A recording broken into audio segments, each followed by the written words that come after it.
ایک اور سوال ہے کہ شادی سے پہلے ہلدی یعنی اٹن لگانا کیسا ہے جبکہ محرم لڑکی ہی لگائے خوبصورتی کے لیے صرف؟ السلام علیکم ورحمۃ اللہ وبرکاتہ۔ اسلامک مسائل آف انڈیا کے special programme Friday comment box میں آپ کا خیر مقدم ہے، اور آپ لوگ ویڈیو کو دیکھیں اور آگے شیئر کریں۔ اگر آپ کا کوئی سوال ہے تو آپ بھی بھیج سکتے ہیں۔ نمبر ہے ہمارا 9084232031۔ اس نمبر پر اپنے نام اور ایڈریس کے ساتھ اپنا کوئی بھی سوال دین سے متعلق ہمیں واٹس ایپ کریں، انشاءاللہ قرآن و حدیث کی روشنی میں اس کا جواب دیا جائے گا۔ آج کا سب سے پہلا سوال ہم لیتے ہیں۔ السلام علیکم، بھائی محمد فیضان ہیں تارا پور بجنور یو پی سے۔ سوال کرتے ہیں کہ دفن کے بعد قبر پر مٹی جمانے کی غرض سے پانی چھڑکنا کیسا ہے؟ قبر پر مٹی جمانے کی غرض سے جو پانی چھڑکا جاتا ہے وہ بالکل جائز ہے، اس میں کوئی حرج نہیں ہے، بالکل چھڑک سکتے ہیں بھائی۔ محمد عمران کرناٹک چامراج نگر سے۔ اب اسٹاکس ایک شیئر مارکیٹ کا ایپ ہے جسے ایک فرد کے اکاؤنٹ بنا کر اس کی لنک سے دوسرا اکاؤنٹ بنایا تو اس سے 500 روپے ملتے ہیں، کیا یہ جائز ہے؟ مطلب یہ کہ دوستوں کو اگر آپ ریفر کرتے ہیں اور وہ آپ کے لنک سے اس کو ڈاؤن لوڈ کر کے اس پر اکاؤنٹ بنا لیتا ہے تو آپ کو 500 روپے کمپنی دیتی ہے۔ جی اگر یہ اپلیکیشن حلال کاموں کے لیے بنایا گیا ہے، اس سے کوئی خلاف شریعت کام نہیں ہوتا ہے، تو کمپنی آپ کو جو پیسے دے رہی ہے اس صورت میں وہ آپ کے لیے جائز ہے، اس لیے کہ آپ نے کمپنی کے ایپ کو دوسروں تک پہنچایا ہے، تو ایک طرح سے یہ دلالی ہے۔ فقہا نے اس طرح کی دلالی کی اجرت کو جائز لکھا ہے، آپ لے سکتے ہیں، یہ آپ کے لیے جائز ہے۔ لیکن وہ ایپلیکیشن اگر حرام کاموں کے لیے ہے، اس کے ذریعے سے کوئی خلاف شریعت کام کیا جاتا ہے تو پھر وہ پیسے آپ کے لیے جائز نہیں ہوں گے۔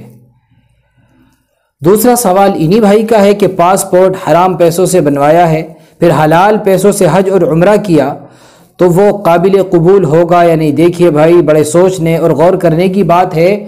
حج جیسی چیز میں 1 روپیہ بھی حرام تو دور کی چیز، اگر شک بھی ہو حرام کا تو وہ بھی نہیں لگانا چاہیے۔ یہ چیز گناہ کی ہے، اس لیے کہ پاسپورٹ کا جو خرچ ہے وہ بھی حج کے خرچ میں سے ایک خرچ ہے، اور حضور علیہ السلام نے حرام مال سے حج کرنے والے کی مثال اس طرح دی ہے جیسے کوئی خنزیر کے خون سے وضو کرے اور پھر نماز پڑھے۔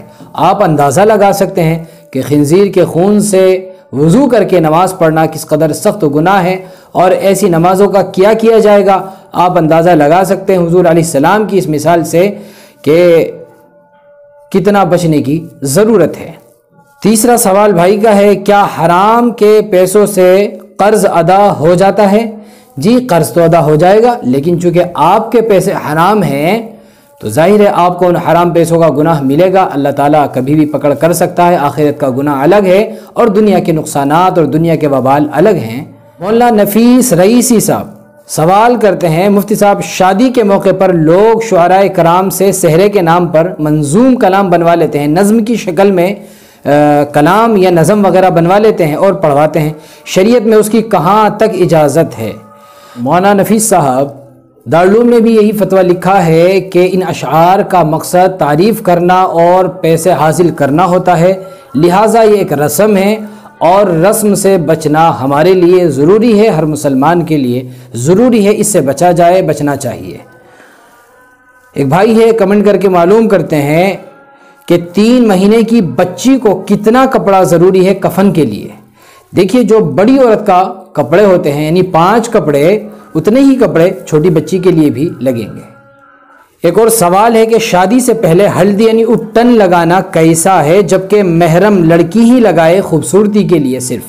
دیکھیے آج کل ہلدی اور اٹن جو لگائی جاتی ہے وہ ایک رسم بن گئی ہے، لڑکے والے لڑکی والوں کے یہاں کھانا کھانے آتے ہیں، اور لڑکے بھی ہوتے ہیں، لڑکیاں بھی ہوتی ہے، ناچ گانا ہوتا ہے، اور بلکہ کچھ گھر کی بچیاں عورتیں پیلے کپڑے پہنتی ہے اور باقاعدہ اس کو ایک جشن کے طور پر، رسم کے طور پر منایا جاتا ہے۔ اگر اس طرح سے ہے تو شریعت اس کی بالکل اجازت نہیں دیتی، البتہ جیسا کہ سوال میں ہے کہ کوئی محرم لڑکی لگا رہی ہے، کوئی لڑکی لگا رہی ہے اور محض خوبصورتی کے لیے ہے، جسم کے نرم اور یعنی صاف صفائی کے لیے ہے، تو اب اس کی اجازت ہے، ظاہر ہے اس کی گنجائش ہے، اس میں کوئی حرج نہیں ہے، بشرطے کہ کوئی اور خرافات نہ کی جائیں۔